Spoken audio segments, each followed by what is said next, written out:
Olá! O Elas por Elas de hoje fala sobre o movimento feminino de adesão aos cabelos naturais. Ostentar cachos, ondas e cabelos brancos se tornou o desejo de muitas mulheres. Mas esse processo de transição capilar é longo e envolve bastante coisa. Vamos conversar sobre esse assunto? Chega mais que o Elas por Elas está começando agora.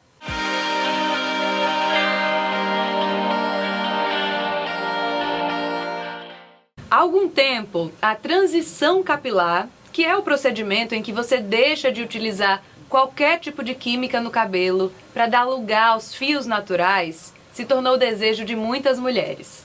E essa transição significa muito mais do que parar de fazer uso de uma progressiva, relaxamento ou qualquer outro produto químico.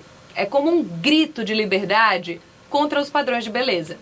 E aí, para discutir o assunto, eu converso hoje aqui no estúdio do Elas por Elas com a psicóloga Daniela Maria e a maquiadora Brenda Brito, que já passou por esse processo aí de transição capilar. Meninas, muito obrigada pela presença de vocês aqui no Elas por Elas, agradeço muito. E eu vou começar aqui o nosso bate-papo pela Daniela, pela doutora Daniela. E eu queria entender, Dani, se você me permite chamar você de Dani, como é que começa esse processo de transição? Eu acredito que ele começa muito antes do momento de fato em que a pessoa decide de parar de usar um produto químico, né? Ele começa na decisão, nesse processo de aceitação. Tô certa? Certíssima. Primeiro, mais uma vez, obrigada, Ju, pela oportunidade, né, Ju, também. E dizer que é uma satisfação, né, poder estar falando de um assunto que tem sido tão divulgado, né, e de suma importância. Então, como você falou, é interessante que esse processo ele não começa exatamente no momento que a pessoa decide fazer a transição. E sim, desde quando ela começa a se identificar e não se reconhecer, ou se reconhecer de outra forma. Então, é uma decisão que ela parte muito antes, porque o nosso cabelo, por exemplo, é uma identidade, é a nossa identidade. Então, parte daí a necessidade até de se reencontrar. E aí, visto, né, nas pesquisas, que durante a pandemia isso foi muito recorrente. As pessoas não tinham mais a necessidade de saírem, né, porque estavam no isolamento. E a partir daí eles abriram mão um pouco dos salões, né, dos processos químicos, e foram aí onde algumas foram começando a identificar que precisavam resgatar, né, inclusive dentro desses padrões que é construído dentro do contexto social aceitável. E aí é onde veio esse boom, né, da necessidade das transições e do reconhecimento.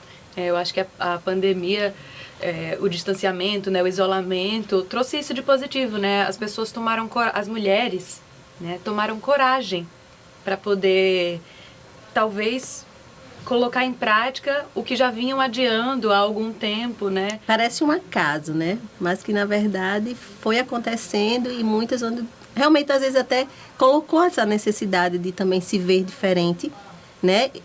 Independente do que o padrão cultural aceitável era muito cobrado, né? Que ainda é, né? Dentro desse padrão sociocultural, que, na verdade, não é o real, né? Porque muitas pessoas ali estão voltadas mais para atender o que é cobrado, mas que na verdade muitas vezes não estão satisfeitas. E que isso acontece lá atrás, onde a gente é muitas vezes colocado como diferente, né? Porque não atende uma certa expectativa. É verdade. E foi exatamente isso que aconteceu com você, né, Brenda? Na verdade, eu quero que você conte um pouquinho da sua história, eu já sei, né? Mas um pouquinho antes da pandemia, você já começou esse processo, né? Mas aí na pandemia foi que, assim, abriu as portas. Abriu as portas. Vamos lá, conta um pouquinho da sua história pra gente. Quando foi dezembro de 2019, depois de todos esses anos, desde os meus 10 anos de idade que eu fazia química no meu cabelo, eu estava com 19 anos e sentia uma necessidade de eu ser eu. Eu sentia a falta de olhar no espelho e saber quem sou eu. Porque eu não tenho muita recordação de como eu era de cabelo cacheado. Então, eu tinha essa curiosidade, será que eu ficaria bem? Será que eu ia me aceitar? Como é que seria esse processo? E quando foi dezembro de 2019, eu comecei a fazer minha transição capilar. Foi um processo dolorido, não nego, porque é algo que é de dentro para fora. Porque primeiro você tem que se aceitar, você tem que entender esse processo, para depois, aos poucos, ver a curvatura do seu cabelo mudando, a textura dele mudando e lidando com essa mudança. Porque toda vez que a gente sai da nossa zona de conforto, que no caso a minha zona de conforto era a química, isso dói, isso machuca. Machucava ouvir os comentários das pessoas falando que me preferia de cabelo liso, que era para eu desistir desse processo porque eu ficaria melhor de cabelo liso, que eu talvez não ficasse tão bonita de cabelo cacheado, e até mesmo aquele padrão que nem a Dani estava falando, que existe na sociedade. E o padrão é: mulheres que têm cabelos longos e lisos são mais bonitas do que mulheres de cabelos curtos e cacheados. Então, quando eu até cortei o meu cabelo para deixar ele todo cacheado, eu chorei, porque foi algo que doeu em mim, sabe? Você cresce ouvindo: você só vai ser bonita se tiver cabelo longo, se você tiver cabelo liso. Então, quando eu cortei o meu cabelo, ficou bem baixinho mesmo, foi um choque, porque eu não imaginei que eu ia ficar assim. E graças a Deus eu tive apoio da minha mãe, da minha irmã, dos meus pais, enfim, da minha família. E tive uma rede de apoio muito grande, porque eu cortei o cabelo em 2020, em janeiro, ainda é época de pandemia. Muitas pessoas estavam falando, que nem Dani estava falando também, muitas pessoas estavam passando pela transição capilar e elas me comunicavam. A gente tinha como se fosse uma rede de apoio para trocar informações, tirar dúvidas, incentivar a outra a não desistir. Muitos desistiram, outras continuaram, outras pararam para continuar em outra época. Então foi um momento muito bom, a pandemia. Eu digo que para mim foi um tempo coringa, para eu poder me identificar. E hoje eu não me vejo mais de cabelo liso, eu amo os meus cachos, é trabalhoso, não vou mentir, mas é muito mais satisfatório eu olhar no espelho e saber quem eu sou de verdade. Que eu acredito assim, você estava me falando que também era trabalhoso e também era dolorido fazer você fazia selagem, não é isso? Eu fazia selagem e alisamento. A cada 3 meses e em 2 finais de semana eu fazia um final de semana selagem e no outro eu alisava. Isso a cada 3 meses. E era muito dolorido, tanto a questão do couro cabeludo, quanto a questão financeira. E de você pensar: para eu ficar bonita, eu tenho que passar por esse processo. Para eu ficar bonita, eu vou ter que ficar vivendo tudo isso pro resto da minha vida. Eu não posso só tomar um banho, pentear o meu cabelo e viver. Eu tenho que ficar passando por isso sempre. Então era muito dolorido para mim. Então, é um processo bem agressivo, na verdade, isso. Né? E é uma questão assim, em qualquer uma das decisões vão ter as dificuldades que ela vai ter que lidar. É uma questão de você escolher quais são as dificuldades que você quer lidar, né? Onde você se encontra mais, qual é o processo que você está disposta a passar, não é, Dani? E é interessante que nós vemos é muito comum, acho que Brenda falou isso e dá para perceber que isso é construído lá atrás, ainda na infância. Né? Onde afinal, muitas 10 vezes... anos, ela não, acho que ela não teve essa escolha de alisar o cabelo, né? Sim, até porque eu não sei se é esse teu contexto, se for, pode falar, que é colocado para a criança, né?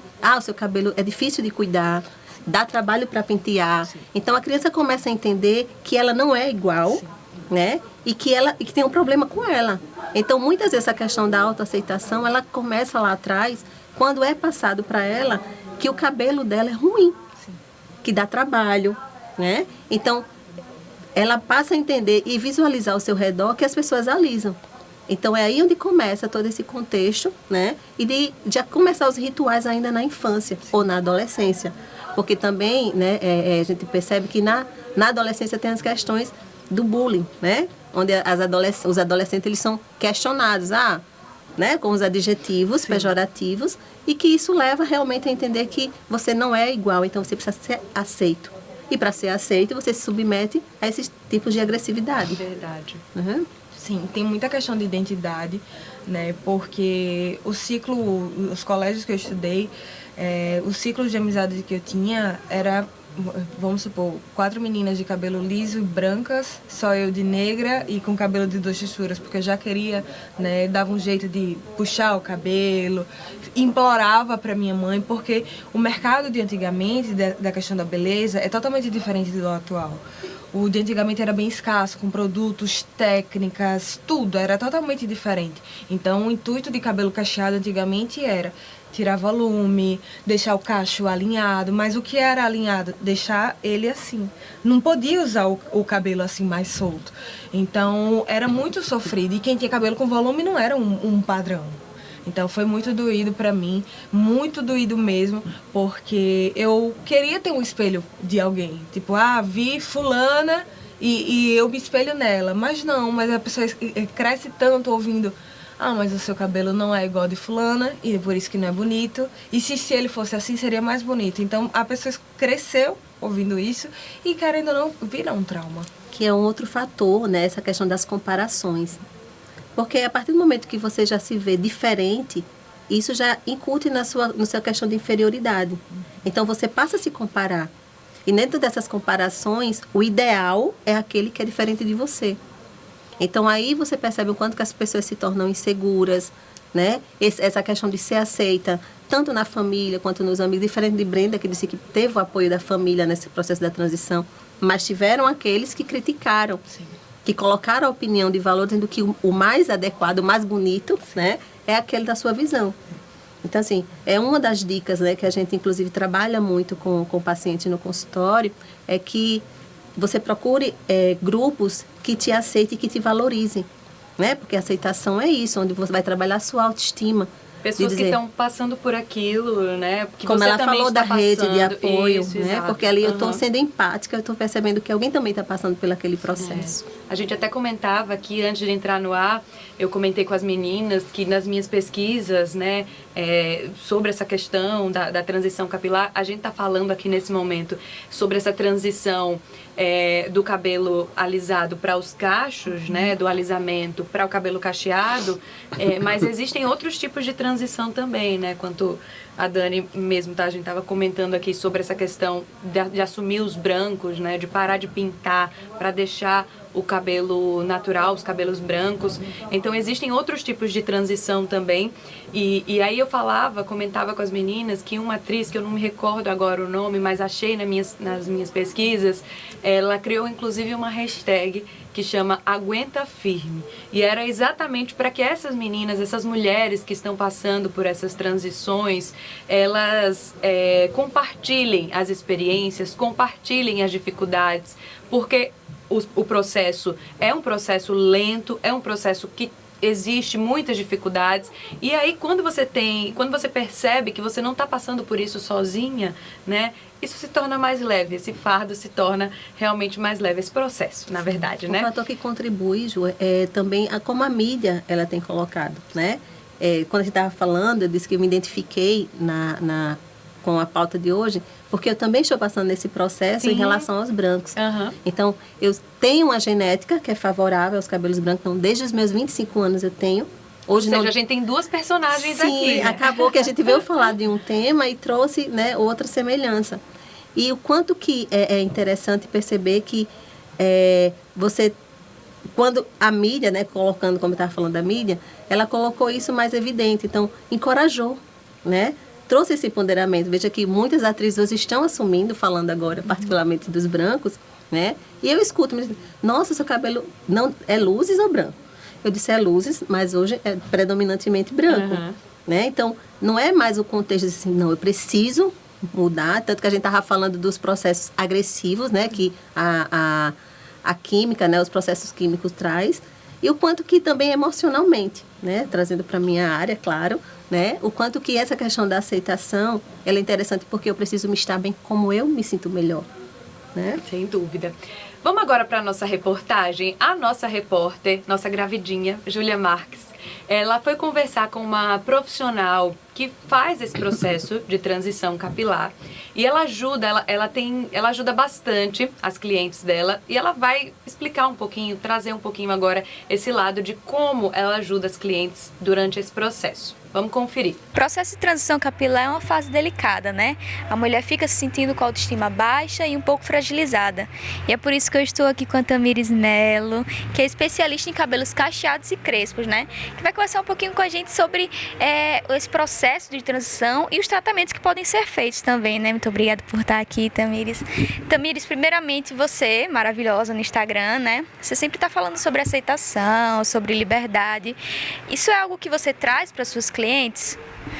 Primeiro, obrigada. É muito bom falar sobre esse assunto. Essa transição do cabelo com química para o cabelo natural é um processo bem desafiador, mas muito relevante no processo de autoconhecimento de cada pessoa, ainda mais brasileira, né, que é bem misturada, várias etnias. Então, realmente, eu sempre trago esse ponto a ser tocado no meu salão, no Instagram, para que as pessoas passem por esse processo com conhecimento também de técnicas, de produtos, e tendo um profissional para que possa fazer esse movimento de dentro para fora, empoderado. Esse é o foco. Falando sobre o processo em si, né? Me fala um pouquinho assim, os produtos que podem ser utilizados, os tratamentos que podem ser feitos para dar uma amenizada durante essa fase complicada, né? É verdade, os produtos têm que ter muita matéria-prima. Quanto mais matéria-prima, mais a gente vai resgatar justamente a naturalidade saudável do fio do cabelo.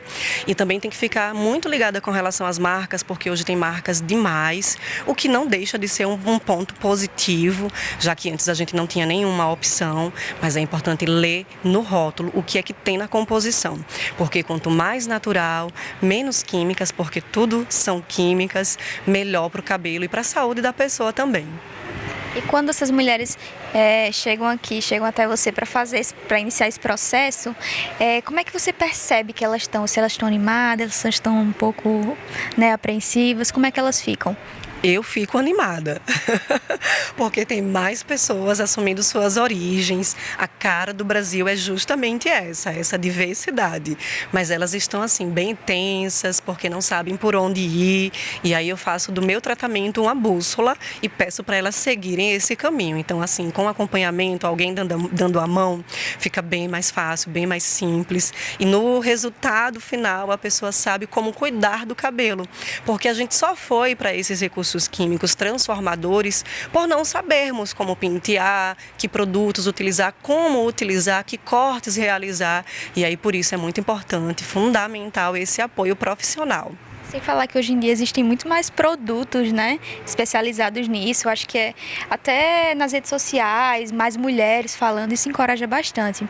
Mas para as mulheres que estão pensando ainda, que estão assistindo a gente, que estão pensando em entrar nesse processo, o que você tem para falar para elas? Força no que você quer. Não liga para a opinião dos outros, vai em frente. Decidiu, pisa o pé, que quando a mulher pisa o pé numa coisa que ela quer, ela vai até o final, até conquistar. A outra parte é procurar ajuda profissional, porque cada um que diga alguma coisa e realmente não dá para agradar gregos e troianos, então foca em você. O que você quer é o teu horizonte, então vai firme, vai com ajuda e vai dar muito certo. É só viver um dia de cada vez e quando tiver no ápice da vontade de terminar, corta mesmo, com coragem, sabendo que também cortar aos poucos também faz transição, não é somente o corte radical não, vai firme que vai dar certo, é só focar e aí o resultado vem. Ok, muito obrigada, Tamires. É uma fase muito difícil, né? Mas só em saber que nós não somos as únicas e não estamos sozinhas, isso já melhora muito a situação. E também escutar novas histórias, né, de mulheres que já passaram por isso, que estão passando. Isso com certeza deixa a situação um pouco mais leve. É com você aí no estúdio, Juliana.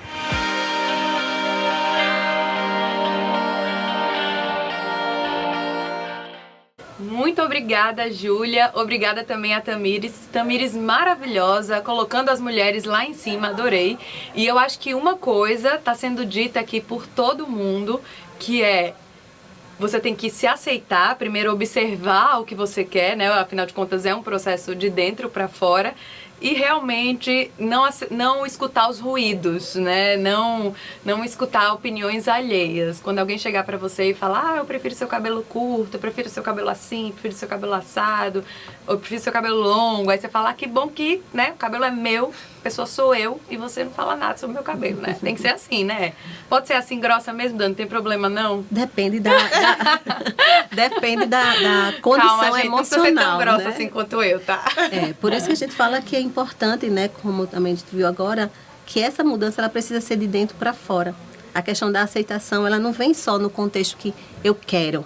Eu preciso saber do meu fortalecimento diante daquela decisão. Então, por isso que é um dos objetivos, né, é a pessoa procurar ajuda tanto do especialista nessa transição, como a gente ouviu, né, dos produtos, do processo, bem como também se a pessoa decidir voltar para o liso, também é livre, como você falou no início, é uma liberdade. É uma liberdade, é porque existe dificuldade nas duas situações, né? Então você vai escolher ali qual é o seu difícil, qual é o difícil que te cabe naquele momento. E eu queria inclusive saber, Brenda, como foi o processo para você, se você procurou uma ajuda profissional, se você teve esse apoio. Procurei, falei até com Tamires, que apareceu agora na reportagem. Então você conversou com ela? Conversei com ela foi super atenciosa, a gente teve contato mais virtual. Ainda não tive a oportunidade de ir no salão dela, mas logo irei. Ela me deu toda a assistência que...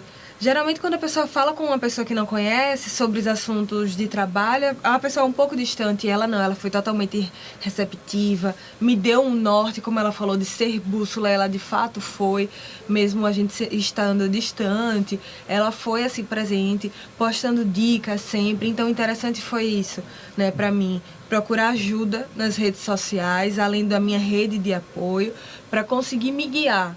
Porque eu sabia que se dependesse só do conhecimento que eu tinha, que era muito pouco, eu não ia para frente. Então eu tive que buscar pessoas, né, que já estavam nesse processo, que já tinham concluído, para poder me certificar que eu também estava indo pelo mesmo caminho.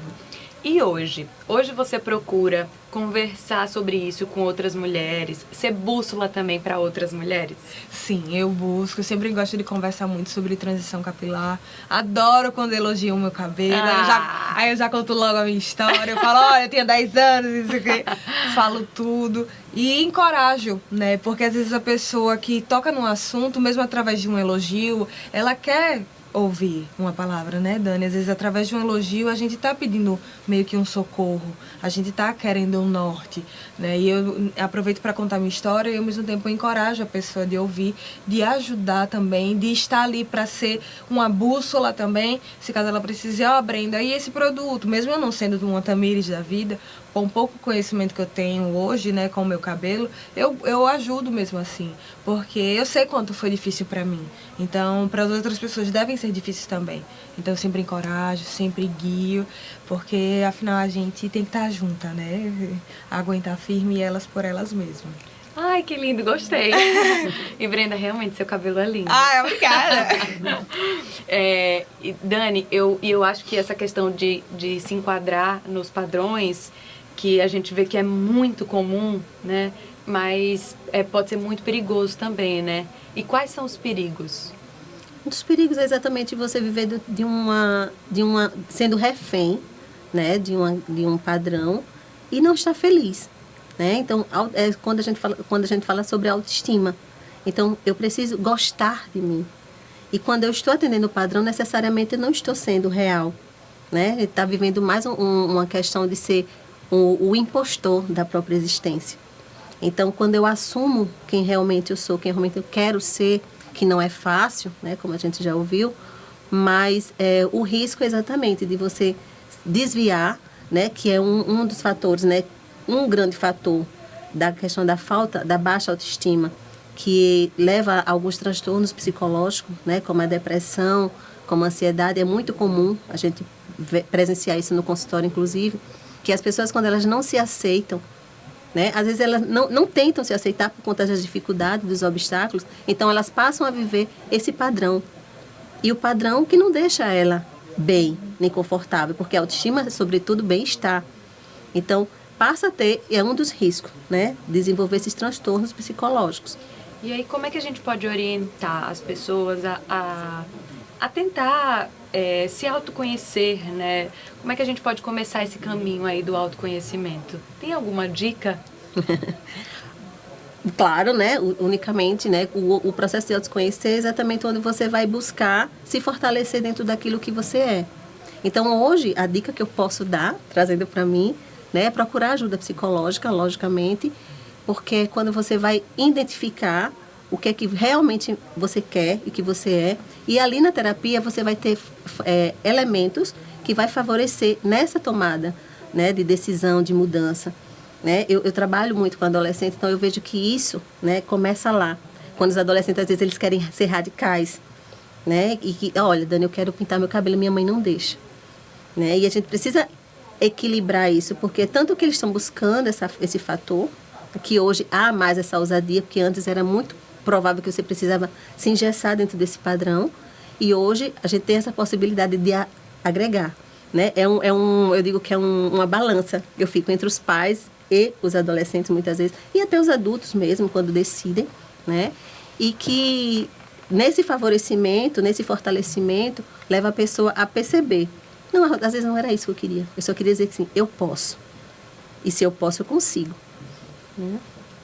Pra gente encerrar, Brenda, sua dica então, já que a Dani deu a dica dela, desse processo de autoconhecimento, esse processo de tentar sair um pouquinho dos padrões, né, e ser você mesmo, qual é a dica que você poderia dar então para as mulheres que estão pensando aí em fazer qualquer que seja o tipo de transição? Qual é a dica de ouro que você poderia dar? Não escute ninguém. Só escute sua intuição, porque no final vai ser só você e ela mesmo. As pessoas geralmente falam bondades disfarçadas de maldade, infelizmente para nos entristecer, desmotivar. Então o interessante é que você mesmo se escute, se é o que você quer fazer, continue, você está no caminho certo. Também se não for mais o que você quer fazer, tudo bem, tranquilo. Você não é obrigado a continuar só porque começou algo. Você tem que continuar algo que você realmente queira e esteja bem. Não adianta nada você, porque tem que fazer. Não, você não é obrigado. Então tenha muita paciência com o processo, porque ele é dolorido, mas o resultado é muito satisfatório.